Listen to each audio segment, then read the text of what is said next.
Historia y utopía, por Émile Cioran. 5. Mecanismos de la utopía. En cualquier gran ciudad donde el azar me lleva, me sorprende que no se desaten levantamientos diarios, masacres, una carnicería sin nombre, un desorden de fin del mundo. ¿Cómo, en un espacio tan reducido, pueden coexistir tantos hombres sin destruirse, sin odiarse mortalmente? A decir verdad se odian, pero no están a la altura de su odio. Esta mediocridad, esta impotencia, salva a la sociedad, asegura su duración y su estabilidad. De tiempo en tiempo se produce una sacudida que nuestros instintos aprovechan. Después, continuamos mirándonos a los ojos como si nada hubiera ocurrido y cohabitamos sin interdestazarnos demasiado visiblemente. Todo retorna al orden, a la calma de la ferocidad, tan temible, en última instancia, como el caos que la había interrumpido. Pero todavía me sorprende más que, siendo la sociedad lo que es, algunos se hayan esforzado en concebir otra, diferente. ¿De dónde puede provenir tanta ingenuidad o tanta locura? Si la pregunta es normal y trivial, la curiosidad, por el contrario, que me lleva a hacerla, le impide ser maligna. En busca de nuevas pruebas, y en el preciso instante en que estaba a punto de desesperarme, se me ocurrió meterme en la literatura utópica, consultar sus obras maestras, impregnarme en ellas, revolcarme en ellas. Para mi gran satisfacción, encontré con qué colmar mi deseo de penitencia, mi apetito de mortificación. Pasar algunos meses haciendo el censo de los sueños de un futuro mejor, de una sociedad ideal, consumiendo lo ilegible. ¡Qué ganga! Me apresuro a agregar que esta literatura repugnante es rica en enseñanzas y que, frecuentándola, no se pierde de todo el tiempo. Desde el principio se distingue el papel, fecundo o funesto, no importa, que desempeña. En el origen de los acontecimientos, no la felicidad, sino la idea de felicidad, idea que explica por qué, ya que la edad de hierro es coextensiva a la historia. Cada época se dedica a divagar sobre la edad de oro. Si se pusiera fin a tales divagaciones, sobrevendría un estancamiento total. Solo actuamos bajo la fascinación de lo imposible. Esto significa que una sociedad incapaz de dar a luz una utopía y de abocarse a ella, está amenazada de esclerosis y de ruina. La sensatez, a la que nada fascina, recomienda la felicidad dada, existente. El hombre la rechaza, y ese mero rechazo hace de él un animal histórico, es decir, un aficionado a la felicidad imaginada. Pronto será el fin de todo, y habrá un nuevo cielo y una nueva tierra. Leemos en el libro de Apocalipsis. Si eliminamos el cielo y conservamos solo la nueva tierra, tendremos el secreto y la fórmula de los sistemas utópicos. Para mayor precisión, quizá habría que sustituir ciudad por tierra, pero eso no es más que un detalle. Lo que cuenta es la perspectiva de un nuevo acontecimiento, la fiebre de una espera esencial, parusia degradada, modernizada, de la cual surgen esos sistemas tan queridos por los desheredados. Efectivamente, la miseria es la gran auxiliar del utopista, la materia sobre la cual trabaja, la sustancia con que nutre sus pensamientos, la providencia de sus obsesiones. Sin ella estaría desocupado, pero ella lo ocupa, lo atrae o le molesta, según sea rico o pobre. Por otra parte, ella no puede prescindir de él, tiene necesidad de ese teórico, de ese ferviente de futuro, sobre todo porque ella misma, meditación interminable sobre la posibilidad de escapar de su propio presente, no soportaría su desolación sin la obsesión de otra tierra. ¿Lo dudan ustedes? Es porque no han degustado la indigencia absoluta. Si se consigue, se ve que mientras más desprovisto está uno, más gasta el tiempo y la energía en querer, con el pensamiento, reformarlo todo, inútilmente. Y no pienso únicamente en las instituciones, creación del hombre. A estas se las condenará sin apelación, sino en los objetos, en todos los objetos por insignificantes que sean. Al no poder aceptarlos tal cual son, se les querrá imponer las propias leyes y los propios caprichos. Se querrá desempeñar a sus expensas el papel de legislador o de tirano, y aún se querrá intervenir en la vida de los elementos para modificar su fisonomía y su estructura. El aire es irritante, que cambie, y también la piedra, y el vegetal, y el hombre. Más allá de las bases del ser, se querrá descender hasta el fundamento del caos para apoderarse de él y establecerse ahí. Cuando no se tiene un céntimo en la bolsa, uno se agita, se extravía y sueña con poseerlo todo. Y ese todo, mientras dure el frenesí, se posee en efecto. Uno igual a Dios. Pero nadie, ni siquiera él, se da cuenta, ni siquiera uno mismo. El delirio de los indigentes es generador de acontecimientos, fuente de historia, una turba de enfebrecidos que quieren otro mundo, aquí abajo y para pronto. Son ellos los que inspiran las utopías, es a causa de ellos que se escriben. Pero recordemos que utopía significa ninguna parte. ¿Y de dónde serían esas ciudades que el mal no toca, donde se bendice el trabajo y nadie teme a la muerte?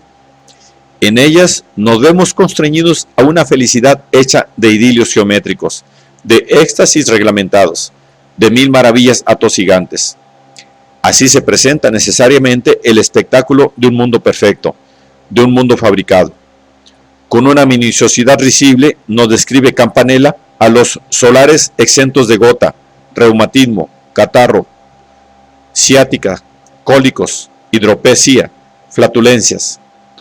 Todo abunda en la ciudad del sol, porque cada cual se esmera en distinguirse en lo que hace. El jefe que preside cada cosa es llamado rey. Mujeres y hombres, divididos en grupos, se entregan al trabajo sin infringir jamás las órdenes de sus reyes y sin mostrarse nunca fatigados como lo haríamos nosotros. Consideran a sus jefes como padres o hermanos mayores.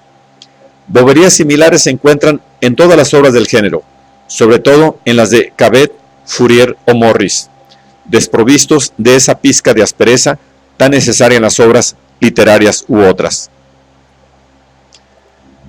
Para concebir una verdadera utopía, para esbozar una convicción, con convicción, el panorama de la sociedad ideal, hace falta una cierta dosis de ingenuidad, hasta de tontería, que, demasiado aparente, termina por exasperar al lector.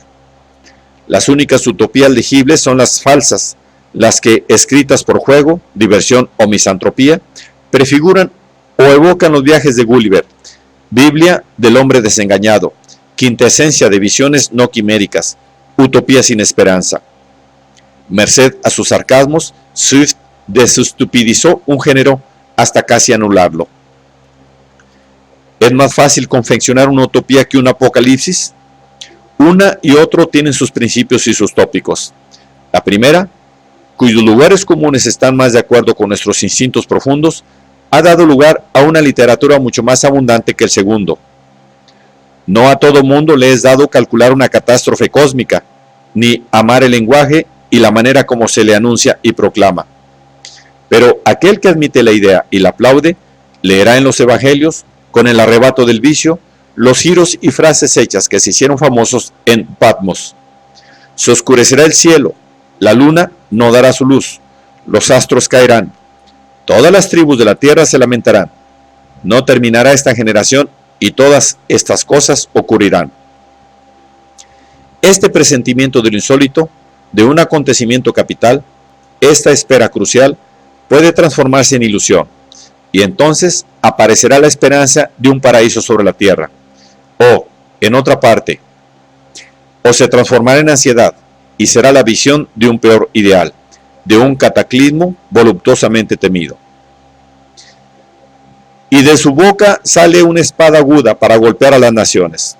Convencionalismos del horror, fórmulas sin duda.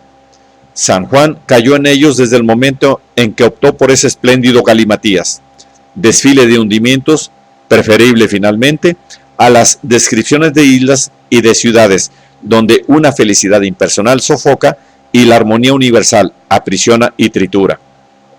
Los sueños de la utopía se han realizado en su mayor parte, pero con un espíritu muy distinto a como fueron concebidos.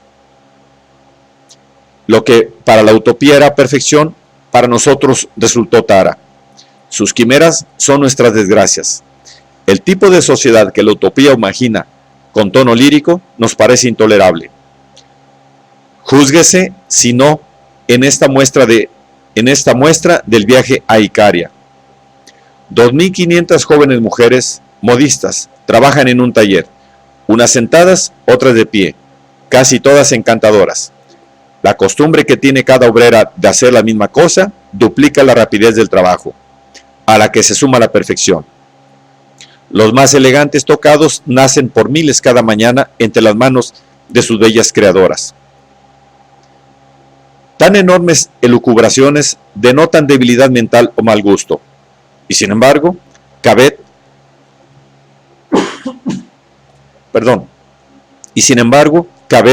materialmente hablando, vio bien, solo que se equivocó en lo esencial. Sin ninguna noción del intervalo que separa ser y producir, no existimos en el pleno sentido de la palabra, sino fuera de lo que hacemos, más allá de nuestros actos. No podía descubrir la fatalidad que conlleva cualquier forma de trabajo, artesanal, industrial u otro. Lo que más impresiona en los escritos utópicos es la ausencia de olfato, de instinto psicológico. Los personajes son autómatas, ficciones o símbolos. Ninguno es verdadero. Ninguno sobrepasa su condición de fantoche, de idea perdida en medio de un universo sin referencias. Incluso los niños son irreconocibles. En el estado societario de Fourier, son tan puros que hasta ignoran la tentación de robar, de tomar una manzana de un árbol. Y un niño que no roba no es un niño. ¿Qué sentido tiene formar una sociedad de marionetas? Recomiendo la descripción del falansterio como el más eficaz de los vomitivos. Situado en las antípodas de La Rochefoucauld, los inventores de utopía son moralistas que solo perciben en nosotros desinterés, apetito de sacrificio, olvido de sí. Exangües, perfectos y nulos, azotados por el bien, desprovistos de pecados y de vicios, sin espesor ni contorno, sin iniciación a la existencia, al arte de avergonzarse de sí mismos, de variar sus vergüenzas y sus suplicios. No sospechan siquiera el placer que nos inspira el abatimiento de nuestros semejantes, la impaciencia con la que anticipamos y seguimos su caída. Esta impaciencia y este placer pueden, a veces, provenir de una curiosidad y no comportar nada de diabólico. Mientras un ser asciende, prospera, avanza, no se sabe quién es, pues su ascensión lo aleja de sí mismo, le quita realidad, y entonces él no es. De igual manera, no se conoce uno a sí mismo más que a partir del momento en que empieza a decaer, cuando el éxito, el nivel de los intereses humanos, se revela imposible. Derrota clarividente gracias a la cual tomamos posesión de nuestro propio ser y nos desolidarizamos del entumecimiento universal. Para aprender mejor la propia derrota o la del prójimo, hay que pasar por el mal y, si es necesario, hundirse en él. ¿Y cómo conseguirlo en esas ciudades y en esas islas de donde el mal se encuentra excluido por principio y por razón de Estado? Ahí las tinieblas están prohibidas, solo la luz es admitida. Ninguna huella de dualismo. La utopía es por esencia antimaniquea, hostil a la anomalía, a lo deforme, a lo irregular, tiende al afianzamiento de lo homogéneo, de lo típico, de la repetición y de la ortodoxia. Pero la vida es ruptura, herejía, abolición de las normas de la materia. Y el hombre, en relación a la vida, es herejía en segundo grado, victoria de lo individual, del capricho, aparición aberrante, animal cismático que la sociedad, suma de monstruos adormecidos, pretende enderezar por el camino recto. Herético por excelencia, una vez despierto el monstruo, soledad encarnada, infracción al orden universal, este se complace en su excepcionalidad, se aísla de sus privilegios onerosos y es, siendo duración, como paga lo que gana sobre sus semejantes. Mientras más se distinga de ellos, más frágil y peligroso será. pues es a costa de su longevidad como perturba la paz de los demás y como se crea en el seno de la ciudad un estatuto de indeseable. Nuestras esperanzas acerca del estado futuro de la especie humana pueden reducirse a 3 puntos importantes: la abolición de la desigualdad entre las naciones, el progreso de la igualdad de un mismo pueblo y, finalmente, el perfeccionamiento del hombre. Condorcet. Apegada a la descripción de ciudades reales, la historia, que se la mire por donde se la mire, corrobora el fracaso y no el cumplimiento de nuestras esperanzas, no ratifica ninguna de esas provisiones. Para un Tácito no existe una Roma ideal. Al abolir lo irracional y lo irreparable, la utopía se opone también a la tragedia, paroxismo y quintaesencia de la historia. Cualquier conflicto desaparecería en una ciudad perfecta. Las voluntades serán estranguladas, apaciguadas y milagrosamente convergentes. Reinaría únicamente la unidad, sin el ingrediente del azar o de la contradicción. La utopía es una mezcla de racionalismo pueril y de angelidad secularizada. Estamos ahogados en el mal. No es que todos nuestros actos sean malos, pero cuando cometemos algunos buenos, sufrimos por haber contrarrestado nuestros movimientos espontáneos. La práctica de la virtud se reduce a un ejercicio de penitencia, al aprendizaje de la maceración. Satán, ángel caído transformado en demiurgo, comisionado a la creación, se levanta contra Dios y se revela aquí abajo más a gusto y con más poder que él. Lejos de ser un usurpador, es nuestro maestro, soberano legítimo, que estaría por encima del Altísimo, si el universo estuviese reducido al hombre. Tengamos, pues, el valor de reconocer de quién dependemos. Cerrado desde hacía 5000 años, el paraíso se abrió de nuevo, según San Juan Crisóstomo, cuando Cristo expiraba. El ladrón pudo penetrar, seguido por Adán, repatriado por fin, y de un número restringido de justos que vegetaban en los infiernos, esperando la hora de la redención. Todo hace creer que se encuentra otra vez bajo llave, y que así permanecerá por mucho tiempo. Nadie puede forzar la entrada. Los privilegios que ahí gozan han levantado barricadas, a partir de un sistema cuyas maravillas pudieron observar en la tierra. Ese paraíso tiene toda la apariencia de ser verdadero. En lo más profundo de nuestras depresiones soñamos con él, y en él querríamos disolvernos. Un impulso súbito nos empuja y nos hunde ahí. Queremos recobrar en un instante lo que perdimos desde siempre y reparar de pronto el error de haber nacido. Nada desvela mejor el sentido metafísico de la nostalgia como su imposibilidad para concebir, para coincidir con algún momento del tiempo. Por eso busca consuelo en un pasado lejano, inmemorial, refractario a los siglos y anterior al devenir. El mal que esa nostalgia padece, efecto de una ruptura que se remonta a los inicios, le impide proyectar la edad de oro en el porvenir. La que naturalmente concibe es la antigua, la primordial. Aspira a esa edad, no tanto para deleitarse en ella como para desaparecer, para depositar ahí el peso de la conciencia. Si retorna a las fuentes de los tiempos, es para encontrar el verdadero paraíso, objeto de sus añoranzas. Por el contrario, la nostalgia de donde procede el paraíso, de aquí abajo, estará justamente desprovista de la dimensión de la añoranza. Nostalgia vuelta al revés, falseada y viciada, tendida hacia el futuro, obnubilada por el progreso, réplica temporal, metamorfosis gesticulante del paraíso original. Contagio, automatismo. Esta metamorfosis ha terminado por llevarse a cabo en cada uno de nosotros. Por gusto o por fuerza, apostamos al futuro. Hacemos de él una panacea y, al asimilarlo al surgimiento de otro tiempo en el interior del tiempo mismo, lo consideramos como una duración inagotable y no obstante terminada, como una historia intemporal. Contradicción en los términos, inherente a la esperanza de un nuevo reino, de una victoria de lo insoluble en el seno del devenir. Nuestros sueños de un mundo mejor Nuestros sueños de un mundo mejor se fundan en una imposibilidad teórica.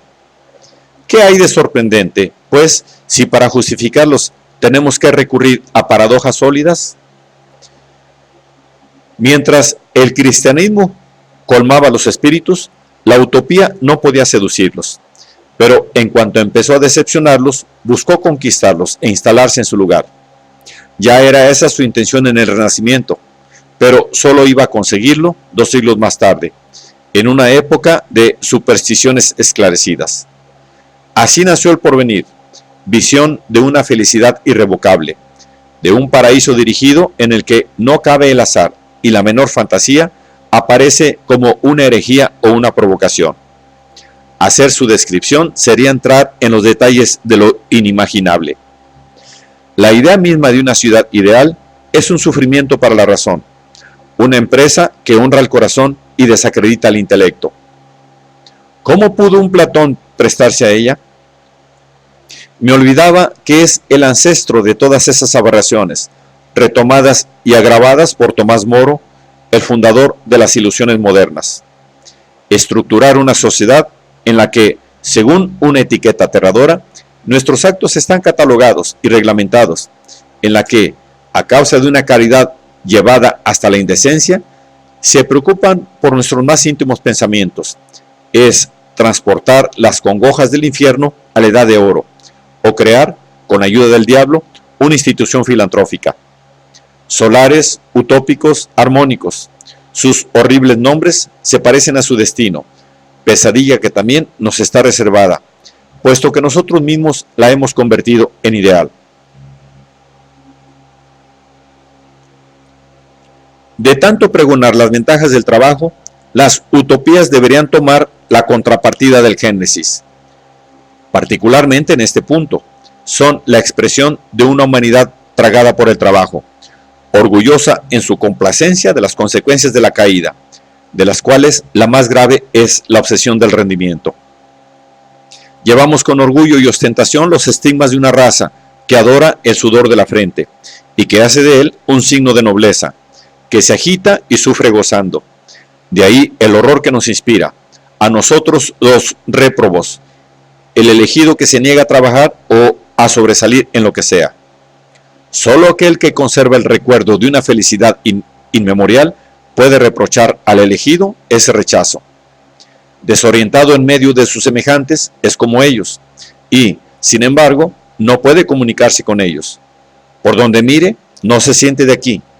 Todo le parece usurpación, incluso el hecho de llevar un nombre. Sus empresas fracasan, se embarca en ellas sin convicción, simulacros de los que lo aleja la imagen precisa de otro mundo. Una vez que el hombre se eliminó del paraíso, para no sufrir ni pensar más en él, obtuvo como compensación la facultad de querer, de tender hacia el acto, de abismarse en él con entusiasmo, con brío. Pero el abúlico, en su desapego, en su marasmo sobrenatural, ¿para qué se esfuerza? ¿Para qué se entrega a objetivo alguno? Nada lo impulsa a salir de su ausencia y, no obstante, tampoco le escapa enteramente a la maldición común. Se agota en una nostalgia y gasta en ella más energía que la que nosotros ponemos en nuestras aventuras. Cuando Cristo aseguró que el reino de los cielos no era ni de aquí ni de allá, sino de dentro de nosotros, condenaba por adelantado las construcciones utópicas para las cuales todo reino es necesariamente exterior, sin relación ninguna con nuestro yo profundo o nuestra salvación individual. Mientras más nos hayan marcado las utopías, más esperaremos nuestra salvación de fuera, del curso de las cosas o del de las colectividades. Así se configuró el sentido de la historia, cuya moda iba a suplantar a la del progreso, sin agregarle nada nuevo. Había, no obstante, que hacer a un lado, no un concepto, sino una de sus traducciones verbales de las que se ha abusado. No nos renovaríamos en materia ideológica si no recurriéramos a los sinónimos.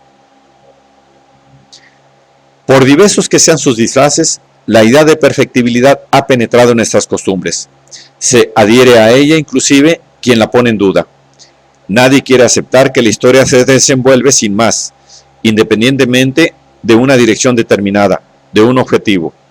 Finalidad tiene, hacia ella va, virtualmente ya lo ha logrado. Proclama nuestros deseos y nuestras doctrinas. Mientras más cargada de promesas inmediatas esté una idea, más oportunidades tiene de triunfar. Ineptos para encontrar el reino de Dios en sí mismos, o mejor dicho, demasiado astutos como para buscarlo ahí, los cristianos lo situaron en el devenir. Pervirtieron una enseñanza con el fin de asegurar su éxito. Por otra parte, Cristo mismo mantuvo el equívoco. Por un lado, y respondiendo a las insinuaciones de los fariseos, preconizaba un reino interior fuera del tiempo. Por el otro, señalaba a sus discípulos que, estando cerca la salvación, ellos y la generación presente asistirían a la consumación de todas las cosas. Como comprendió que los humanos aceptan el martirio por una quimera, mas no por una verdad, llegó a un acuerdo con sus debilidades. Si hubiese actuado de otro modo, su obra se hubiese visto comprometida. Pero lo que en Cristo era concesión o táctica, en los utopistas era postulado o pasión. Un gran paso adelante fue dado el día en que los hombres comprendieron que, para mejor poder atormentarse unos a otros, necesitaban unirse, necesitaban reunirse, organizarse en sociedad. Si creemos a las utopías, solo lo han conseguido a medias. Por eso, ellas se proponen ayudarlos, ofrecerles un marco apropiado al ejercicio de una felicidad completa, exigiendo, a cambio, que renuncien a su libertad, o, si la conservan, que la utilicen únicamente para clamar su alegría en medio de los sufrimientos que se infligen a placer. Tal parece ser el destino de la solicitud infernal que las lleva hacia los hombres. En esas condiciones, ¿cómo no imaginar una utopía a la inversa? Una liquidación del ínfimo bien y del mal inmenso que atañen a la existencia de cualquier orden social. ¿Cómo poner término a un tan vasto conjunto de anomalías? Se necesitaría algo comparable al disolvente universal que los alquimistas buscaban y cuya eficacia se apreciara, no ya en los metales, sino sobre las instituciones. A la espera de que sea encontrada la fórmula, notemos de paso que la alquimia y la utopía, en sus partes positivas, se tocan al perseguir, en dominios heterogéneos, un sueño de transmutación parecido, si no idéntico. Una apegándose a lo irreductible en la naturaleza, la otra a lo irreductible en la historia. El elixir de la vida y la ciudad ideal proceden de un mismo vicio del espíritu o de una misma esperanza. Al igual que una nación tiene necesidad de una idea insensata para que la guíe y le proponga fines inconmensurables en relación a sus capacidades reales, con el fin de distinguirse de las demás naciones y humillarlas y aplastarlas, o simplemente para adquirir una fisonomía única, de la misma manera una sociedad no evoluciona y no se afirma a menos que se le sugieran o inculquen ideales desproporcionados en relación a lo que es. La utopía llena en la vida de las colectividades la función asignada a la idea de misión en la vida de los pueblos. De las visiones mesiánicas u utópicas, las ideologías son el subproducto y algo así como su expresión vulgar. En sí misma, una ideología no es ni buena ni mala. Todo depende del momento en que se la adopta. El comunismo, por ejemplo, actúa sobre una nación viril como un estimulante. La impulsa hacia adelante y favorece su expansión. En una nación tan valiente, su influencia podría ser menos feliz. Ni verdadero ni falso. Precipita procesos, y no es por su causa, sino a través suyo, como Rusia adquirió su vigor presente. ¿Será su papel el mismo una vez instalado en el resto de Europa? ¿Será un principio de renovación? Nos gustaría creerlo. En todo caso, la pregunta solo conlleva una respuesta indirecta, arbitraria, inspirada en analogías de orden histórico. Piénsese en los efectos del cristianismo en sus inicios. Constituyó un golpe fatal para la antigua sociedad. La paralizó y la extinguió. Por el contrario, fue una bendición para los bárbaros, cuyos instintos se exasperaron a su contacto. Lejos de regenerar un mundo decrépito, solo solo regeneró a los regenerados. De la misma manera, el comunismo constituirá, en lo inmediato, la salvación de aquellos que ya están salvados. No podrá traer una esperanza concreta a los moribundos, y mucho menos reanimar cadáveres. Después de haber denunciado los ridículos de la utopía, hablemos de sus méritos. Y puesto que los hombres se las arreglan tan bien con el estado social, sin distinguir apenas su mal inminente, hagamos como ellos, asociémonos a su inconsciencia. Lo más loable en las utopías es el haber denunciado los daños que causa la propiedad, el horror que representa, las calamidades que provoca. Pequeño o grande, el propietario está mancillado, corrompido en su esencia. Su corrupción recae sobre el menor objeto que toca o del que se apropia. Si se amenaza su fortuna, si se le despoja de ella, se verá obligado a una toma de conciencia de la que normalmente es incapaz. Para retomar una apariencia humana, para recobrar su alma, es necesario que el propietario se vea arruinado y que consienta en su ruina. La revolución le ayudará. Al devolverlo a su desnudez primitiva, lo anula en lo inmediato y lo salva en lo absoluto, pues la salvación libera, interiormente se entiende, a aquellos a quienes primero golpeó. Se posesiona de ellos, los restituye como clase al darles su antigua dimensión y los devuelve a los valores que traicionaron. Pero incluso antes de tener el medio o la ocasión de golpearlos, la revolución mantiene en ellos un miedo saludable, perturba su sueño, alimenta sus pesadillas, y la pesadilla es el principio del despertar metafísico. Es, pues, en forma de agente de destrucción como revela su utilidad.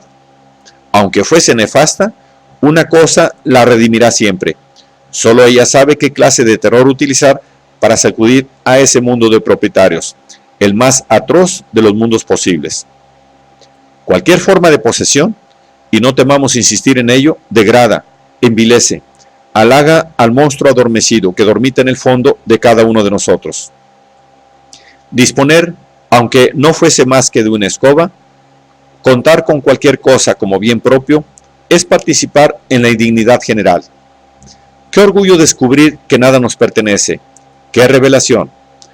Uno se consideraba el último de los hombres, y he aquí que, de pronto, sorprendido y como iluminado por la desposesión, ya no sufre. Por el contrario, ella se convierte en un motivo de suficiencia. Y todo lo que se desea es estar tan desposeído como lo está un santo o un alienado. Cuando se encuentra uno harto de los valores tradicionales, uno se orienta necesariamente hacia la ideología que los niega, y seduce más por su fuerza de negación que por sus fórmulas positivas. Desear el trastocamiento del orden social supone atravesar una crisis marcada, más o menos, por temas comunistas. Esto es tan cierto hoy como lo fue ayer y como lo será mañana. Todo sucede como si, después del Renacimiento, los espíritus hubiesen sido atraídos en la superficie por el liberalismo y en profundidad por el comunismo, que, lejos de ser un producto circunstancial, un accidente histórico, es el heredero de los sistemas utópicos y el beneficiario de un largo trabajo subterráneo. Primero capricho o cisma, adquiriría más tarde el carácter de un destino y de una ortodoxia. Hoy en día, las conciencias solo pueden ejercitarse en dos formas de rebelión, comunista y anticomunista. Sin embargo, ¿cómo no percibir que el anticomunismo equivale a una fe rabiosa, horrorizada ante el porvenir del comunismo? Cuando suena la hora de una ideología, todo ayuda a su éxito, sus enemigos inclusive. Ni la polémica ni la policía podrán detener su expansión o retardar su triunfo. La ideología puede y quiere encarnarse, pero mientras mejor lo consiga, más se vaciará de su contenido ideal, extenuará sus recursos para, finalmente, al comprometer las promesas de salvación a su disposición, degenerar en habladuría o en espantapájaros. La carrera reservada al comunismo depende de la rapidez con que gaste sus reservas de utopía. Mientras las posea, atraerá inevitablemente a todas las sociedades que no la hayan aún experimentado. Retrocediendo aquí, avanzando allá, investido con virtudes que ninguna otra ideología contiene, el comunismo le dará la vuelta al mundo, sustituyendo a las religiones difuntas o tambaleantes, y proponiendo por todas partes a las masas modernas un absoluto digno de su vacío. Considerado en sí mismo, el comunismo aparece como la única realidad factible de adhesión, por mínima que sea la ilusión que se tenga sobre el porvenir. He aquí por qué, en diversos grados, todos somos comunistas. Pero, ¿no es acaso una especulación estéril juzgar una doctrina fuera de las anomalías inherentes a su realización práctica? El hombre contará siempre con el advenimiento de la justicia. Para que triunfe, renunciará a la libertad, que después añorará. Haga lo que haga, el callejón sin salida acecha sus actos y sus pensamientos, como si ese fuera no su término, sino el punto de partida, la condición y la clave. No hay forma social nueva que esté en situación de salvaguardar las ventajas de la antigua. Una suma más o menos igual de inconvenientes se encuentra en todos los tipos de sociedad. Equilibrio maldito, estancamiento sin remedio que padecen por igual los individuos y las colectividades. Las teorías no pueden hacer nada, pues el fondo de la historia es impermeable a las doctrinas que marcan su apariencia. La era cristiana fue algo muy diferente al cristianismo. La era comunista, a su vez, no sabría evocar al comunismo en tanto tal. No existe acontecimiento naturalmente cristiano ni naturalmente comunista. Si la utopía era la ilusión hipostasiada, el comunismo, que va más lejos aún, será la ilusión decretada, impuesta. Un reto a la omnipresencia del mal, un optimismo obligatorio.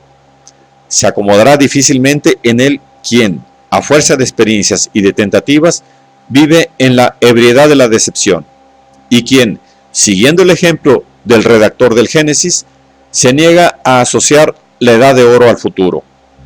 Y no es que desprecie a los maniáticos del progreso indefinido y sus esfuerzos por hacer triunfar aquí abajo la justicia. Pero aquel sabe, para su desgracia, que la justicia es una imposibilidad material, un grandioso sinsentido, de cuyo único ideal es posible afirmar con certeza que no se realizará jamás, y contra el cual la naturaleza y la sociedad parecen haber movilizado todas sus leyes. Estos desacuerdos, estos conflictos, no pertenecen únicamente a un solitario. Con mayor o menor intensidad, también nosotros lo sentimos. ¿Acaso no deseamos la destrucción de esta sociedad, conociendo a la vez los desengaños que nos reserva aquella que la reemplazará? Aunque fuese inútil una transformación total, una revolución sin fe es todo lo que todavía se puede esperar de una época en la que nadie tiene suficiente candor para ser un verdadero revolucionario. Cuando, presa del frenesí del intelecto, uno se entrega al del caos, se reacciona como un loco en posesión de sus facultades, loco superior a su locura, o como un dios que, en un acceso de rabia lúcida, se complaciera en pulverizar su obra y su ser. Nuestros sueños de futuro son en adelante inseparables de nuestros temores. La literatura utópica, en sus inicios, se rebelaba contra la Edad Media, contra la alta estima que tenía al infierno y contra el gusto que profesaba por las visiones de fin de mundo. Se diría que los sistemas tan tranquilizadores de Campanella y de Moro fueron concebidos con la sola finalidad de desacreditar a Santa Hildegarda. Hoy en día, reconciliados con lo terrible, asistimos a una contaminación de la utopía por el apocalipsis. La nueva tierra que se nos anuncia afecta cada vez más la figura de un nuevo infierno. Pero a este infierno lo esperamos, nos obligamos incluso a precipitar su llegada.